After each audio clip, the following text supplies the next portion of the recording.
श्रमलेल्या बापासाठी लेक नारळाचं पाणी, लढणाऱ्या लेकीसाठी माझा बाप माझी बुलंद कहाणी, या दोन ओळी खासदार सुप्रिया सुळेंनी एका कार्यक्रमात म्हटल्या होत्या. खरं दासू वैद्यांनी सुप्रिया सुळेंसाठी या दोन ओळी लिहिलेल्या, पण या ओळी त्या प्रत्येक मुलीसाठी आहेत ज्या बापासाठी त्याच्या कठीण काळात ढाल म्हणून उभ्या राहतात. जेव्हा वंशाचे दिवे स्वतः तेवून बापासाठी प्रकाश द्यायला नकार देतात, तेव्हा वंशाची पंथी पुढे येते. महाराष्ट्रात आता ही उक्ती पुन्हा नव्यानं सिद्ध झाली. विजय शिवतारे यांना त्यांची मुलगी डॉक्टर ममता शिवतारे लांडे यांनी आपली किडनी दान केली आहे. मुलीनं बापासाठी काही करणं नवीन नाहीये. राजकारणात देखील अशी अनेक उदाहरणं निघतील. लालू प्रसाद यादव यांना देखील त्यांच्या मुलीनं किडनी दिली होती. पण ज्या परिस्थितीत ममता आपल्या वडिलांच्या पाठी खंबीरपणे उभ्या राहिल्या, त्यामुळे ही घटना राज्यासोबतच देशातही चर्चेचा विषय ठरते. नक्की काय झालंय आणि ममता यांनी विजय शिवतारे यांना किडनी दान करणं इतकं चर्चेत का आलंय, हेच जाणून घेणार आहोत या व्हिडिओच्या माध्यमातून. नमस्कार, मी शशी आणि तुम्ही पाहताय कट टू कट. सुरुवातीला विजय शिवतारे यांच्याबद्दल जाणून घेऊयात. पुरंदरच्या छोट्याशा जाधववाडी गावातून आलेले विजय शिवतारे हे आपल्या उमेदीच्या काळात मुंबईला गेले. तिथे त्यांनी आपला जम बसवला, कष्टाच्या जोरावर नाव आणि संपत्ती मिळवली. पुढे ते राजकारणात आले. राजकारणात ते राष्ट्रवादी काँग्रेसचे कट्टर विरोधक मानले जात. शरद पवार, सुप्रिया सुळे आणि अजित पवार यांच्या विरोधात शिवतारे हे कायमच अग्रेसिव्ह राहिले. खरं तर पुरंदर हा राष्ट्रवादीच्या बेल्टमध्ये, मात्र शिवतारे यांनी तेथून 2 टर्म शिवसेनेतून आमदारकी मिळवली. शिवतारे यांनी अजित पवारांवर देखील मोठे आरोप केलेले, अगदी आपल्या प्रकृती अस्वस्थतेबाबत देखील. दिवंगत अजित पवार हे देखील त्यानंतर पेटून उठले होते. मी बघतो शिवतारे आमदार कसे होतात म्हणत दादांनी स्वतः पुरंदरमध्ये लक्ष घातलं आणि शिवतारेंचा पराभव झाला. हा झाला शिवतारेंचा राजकीय प्रवास. पण राज्याच्या राजकारणात जम बसवतानाच शिवतारे यांच्या कौटुंबिक पार्श्वभूमीवर मात्र तणाव वाढत होता.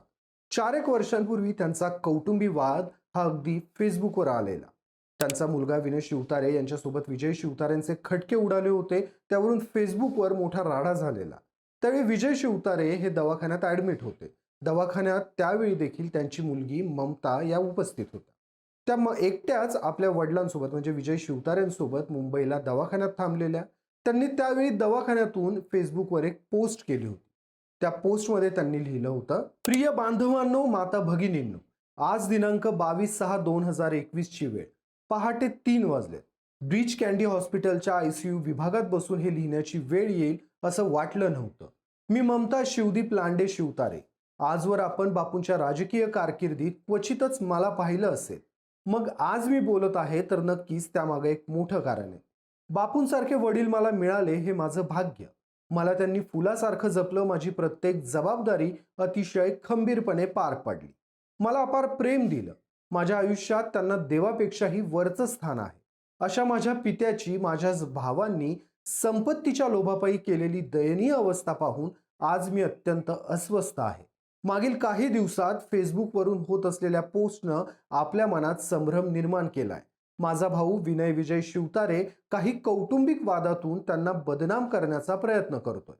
यापूर्वीही कित्येक वर्ष त्यानं असाच बाबांना त्रास दिला. बाबांनी तो त्रास सहन केला, मात्र कधीही त्यावर प्रतिक्रिया दिली नाही. कारण त्यामुळं माझे भाऊ आणि माझ्या कुटुंबाला हानी पोहोचल असं त्यांना वाटत होतं. मागील वर्षी जानेवारी 2020 मध्ये अत्यंत गंभीर प्रकृती असताना त्यांचं बायपास झालं हे आपल्या सर्वांना माहितीच असेल. डॉक्टरांनी त्यांच्या वाचण्याची शक्यता 20% आहे असं सांगितलं. माझा भक्कम आधारस्तंभ ढासळतोय की काय या भीतीने माझी झोपच उडाली. ऑपरेशन यशस्वी झालं, मात्र त्यानंतरही जीवाला धोका असताना माझा मोठा भाऊ सतत धमक्या देऊन मानसिक त्रास देत होता. मागील 1.5 वर्षांपासून किडनीच्या आजारामुळे बाबा एका दिवसात डायलिसिसला जातात. या 1.5 वर्षात एकदाही माझ्या दोन्ही भावांपैकी कोणीही त्यांना भेटायला सुद्धा आलं नाही. ते आहेत की नाहीत याची सुद्धा विचारपूस केली नाही. त्यांची प्रकृती नाजूक असल्यानं मानसिक दबाव अजून वाढवून त्यांना कमकुवत करण्याचे प्रयत्न सुरू झाले. आजवर आयुष्यभर कमावलेली सगळी संपत्ती विनय व विनस व त्याच्या कुटुंबाच्या नावानं बाबांनी केली. तरीही जेजुरीतील इथेनॉल प्लांट नावावर करून देण्यासाठी वारंवार त्यांच्याकडून दबाव टाकण्यात येतोय. मी स्वतः डॉक्टर असल्यानं त्यांच्या प्रकृतीची गांभीर्यानं दखल घेत जानेवारी 2021 मध्ये हॉस्पिटलमध्ये राजीनामा दिला आणि माझा पूर्ण वेळ बाबांसोबत राहत त्यांच्या कामाचा ताण कमी करण्याचा आणि आरोग्याची काळजी घेण्याचा प्रयत्न केला. त्यामुळं कदाचित त्यांना बळ मिळालं आणि विनय आज सर्व काही सहनशीलतेच्या पलीकडे गेलंय आणि त्याच धक्क्याने त्यांना पहाटे हृदयविकाराचा झटका आला. आयसीयू मध्ये रात्री 2 वाजता मी त्यांना घेऊन आली, ऍडमिट केली. माझी देवाला प्रार्थना आहे, मला बळ दे. काही प्रश्न आहेत, त्यावर नक्की आपण सर्वांनी विचार करावा. त्यावर विजय शिवतारे यांच्या पत्नीनं फेसबुकवर लाईव्ह येत आपल्या मुलाची बाजू सावरत ममता यांचे सर्व आरोप फेटाळून लावले होते. त्यांनी असा दावा केला की विजय शिवतारे गेल्या 27 वर्षांपासून कुटुंबापासून अलिप्त राहत असून दुसऱ्या महिलेसोबत आहेत. त्यामुळे विजय शिवतारे आणि मुलगी ममता एका गटात तर त्यांची पत्नी आणि मुले दुसऱ्या गटात असा सामना रंगला होता. त्यामुळे या वादाच्या पार्श्वभूमीवर सगळं कुटुंब विरोधात गेलं तरी मुलगी मात्र बापासोबत खंबीरपणे उभी राहिली, बापाला धीर दिला. इतकंच नाही तर आता आपली किडनी देखील दान केली. त्यामुळे ममता शिवदीप लांडे आणि विजय शिवतारे यांच्या बाप लेकीची कहाणी सध्या सगळ्यांनाच भावनिक करते. केवळ मुलगा घराच्या वंशाचा दिवा नसून मुलगी ही वंश सांभाळणारी आणि वंश फुलवणारी पंथी असते, हेच या घटनेतून सिद्ध होतं. जिथं आजही मुलगी ही ओझं मानलं जाते तिथं ममता यांच्या कृतीनं मुली ओझं नसून वेळ पडल्यास भक्कम आधारही असतात हे सिद्ध झालंय. पेशानं स्वतः डॉक्टर असलेल्या ममता यांचं लग्न बिहार केडरचे दबंग पोलीस अधिकारी म्हणून ओळखले जाणारे शिवदीप लांडे यांच्यासोबत झालंय. शिवदीप लांडे यांनी आपल्या पोलीस अधिकारी पदाचा राजीनामा देत बिहारमध्ये निवडणुकीत जम बसवण्याचा प्रयत्न केला होता, मात्र तिथं त्यांना अपयश आलं. सध्या वडील आणि मुलगी या दोघांचीही प्रकृती स्थिर असून ते डॉक्टरांच्या देखरेखीखाली आहेत.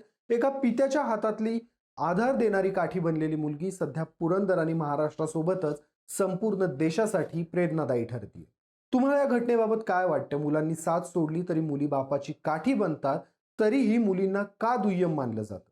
शिवतारे यांच्या मुलांनी आता तरी वडिलांना स्वीकारावं, या परिस्थितीत वडिलांसोबत उभं राहावं असं तुम्हाला वाटतं का? मला कमेंट करून नक्की सांगा. व्हिडिओ आवडला असल्यास व्हिडिओला लाईक करा, शेअर करा आणि कट टू कटला सबस्क्राईब करायला विसरू नका.